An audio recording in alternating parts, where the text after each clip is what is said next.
3-4 दिनों की पहले की बात है और वो खबर सुन के ना कलेजा चीरने वाली खबर। भारत में भी जहां कोलकाता में इतने कम रेप के केसेस हैं, एक अमेरिकन स्कॉलर ने ना इस पे पूरी रिसर्च की। वाइफ के साथ मैरिटल रेप को जस्टिफाई किया जाता है, अपनी वाइफ को थप्पड़ मारने को नॉर्मल कहा जाता है, किसी महिला को जूता चाटने के लिए बोला जाता है। अगर देखो वो मूवी सुपर डुपर हिट जाती है तो आप समझ लीजिए समाज किस तरफ जा रहा है। आज देखो शिवरात्रि है, लेकिन आज कुछ और भी है, अंतर्राष्ट्रीय महिला दिवस है ना। 3-4 दिनों की पहले की बात है, कलेजा चीरने वाली खबर।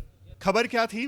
एक स्पेनिश व्लॉगर अपने हस्बैंड के साथ में पूरा दुनिया घूम रही है, कहीं कोई दिक्कत नहीं आई, लेकिन भारत में भी उसने खूब घूमा। यूं नहीं कह सकते कि भारत में हर जगह दिक्कत आई, लेकिन झारखंड में जैसे आपने देखा होगा व्लॉगर्स जहां मन करे वहां पे टेंट लगाते हैं ना, तो उन्होंने टेंट लगाया झारखंड में। शायद दुमका की बात है ना, दुमका की बात है। लेकिन वहां पे जो उनके साथ हुआ ना, उसके बाद देखो मतलब देश का भी इतना ज़्यादा नाम खराब हुआ, और इसके अलावा इतने साल हो गए अभी तक हम कुछ कर नहीं पाए हैं। आपको दुख हुआ नहीं हुआ ये खबर जब आपने सुनी? गुस्सा आया कि नहीं आया? आप में से बहुत सारे लोगों के शायद ऐसे भी व्यूज़ होंगे, वो हमारे एग्रेसिव भाई कहाँ पे गए? हाँ ये रहे। इन्होंने क्रांतिकारी भी बोला होगा कि मैं तो खंबे पे उनको बांध के गोली से उड़ा दूंगा, पत्थर से मार दूंगा। आएगा नहीं ऐसे ऐसे विचार? देखो, लेकिन एक सीरियस इशू है, आज हम इस इशू पे बात करें। क्या ये सॉल्यूशन है? देखो, पिछले 10 सालों में ना हमारे देश में 3 लाख से ज़्यादा रेप के केसेस सामने आए हैं, 3 लाख से ज़्यादा। और आपको ये जान के हैरानी होगी, जब भी रेप वर्ड हम सुनते हैं ना तो हमें ये लगता है सिर्फ महिलाओं के साथ रेप होता है, लेकिन ऐसा नहीं है। 3 लाख के जो केसेस सामने आए ना, उसमें से 14% केसेस तो पुरुषों के साथ रेप के हैं। और हर एक जो रेप का आंकड़ा है ना, हर एक रेप के आंकड़े के पीछे एक कहानी है। ऐसी कहानी जो कोई तो देखो चीख चीख के सुनाना चाहता है, लेकिन कोई छुपाना चाहता है। क्यों छुपाना चाहता है? हमारे आप समाज की विडंबना देखिए, कितनी बड़ी विडंबना है। जिसने घिनौनी हरकत की उसका कुछ नहीं, लेकिन स्टिग्मा अटैच किसके साथ हुआ? जिसके साथ घिनौनी हरकत हुई। लगता नहीं कितनी बड़ी विडंबना है? देखो, एक चीज मैं आपको बताता हूं, ऐसा नहीं है कि रेप समाज में अभी होने लगे हैं। जितना पुराना मानव सभ्यता का इतिहास है ना, उतना ही पुराने रेप के केसेस हैं।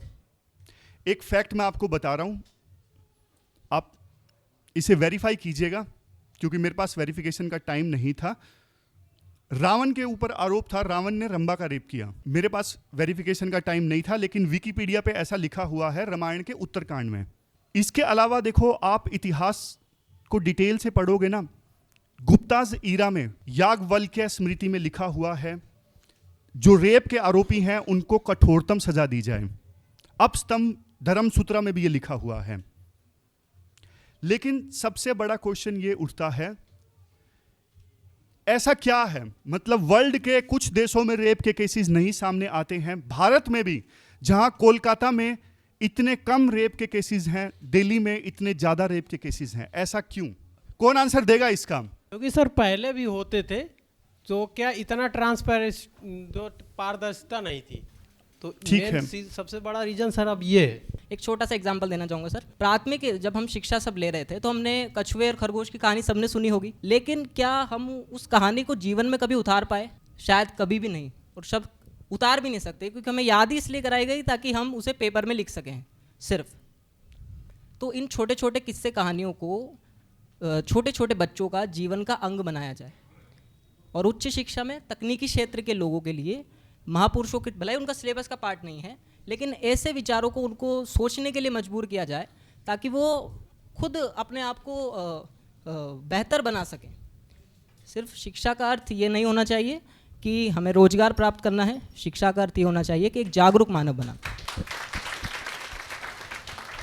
एक अमेरिकन स्कॉलर ने ना इस पे पूरी रिसर्च की, और हमारे देश में भी तिहाड़ जेल में मधुमिता पांडे नाम की प्रोफेसर थी, उन्होंने भी तिहाड़ जेल में रेपिस्ट से बात की कि आखिरकार क्यों केसेस सामने आते हैं।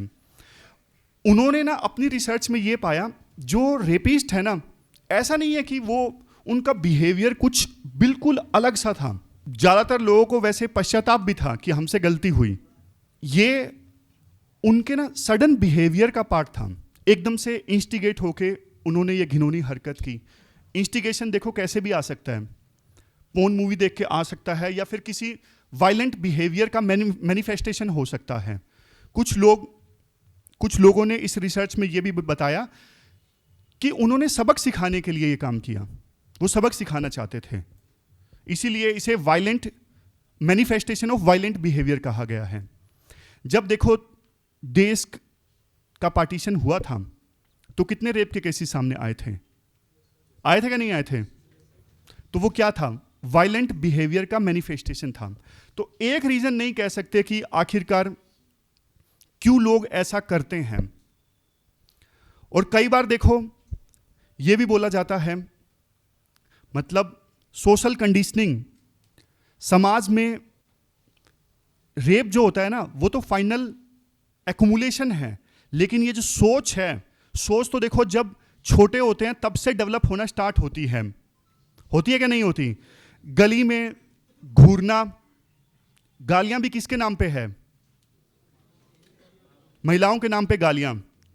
शुरू से अगर मान लो जा रही है कोई लड़की, उस पे कमेंट कसना, गालियां देना, घूरना, अगर यहीं पे चीजें रोक दी जाएं तो आप बताओ आगे चल के रेप में कमी आएगी या नहीं आएगी?